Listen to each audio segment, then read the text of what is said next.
Assam police sub ইন্সপেক্টৰৰ admit card আৰু এক্সামৰ ডেট ডিক্লেয়াৰ কৰিছে।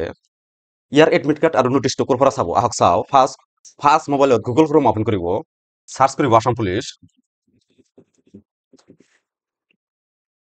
ফাৰ্ষ্ট ৱেবছাইটত ভিজিট কৰিব, এনেকুৱা ইণ্টাৰফেচ আহিব। ইয়াতে ডিচেম্বৰৰ 19 তাৰিখত নোটিছ দিছে। ইয়াত নোটিছত ক্লিক কৰিলে নোটিছটো অ'পেন হৈ যাব। ইয়াতে সাব ইন্সপেক্টৰৰ 144 51 পোষ্ট আছিল সাব ইন্সপেক্টৰ এ বি আৰু এইটো আছিল ইউ বি আৰু 7 পোষ্ট আছিল sub inspector of police communication আৰু 1 পোষ্ট আছিল এছিষ্টেণ্ট ডেপুটি কণ্ট্ৰলাৰৰ।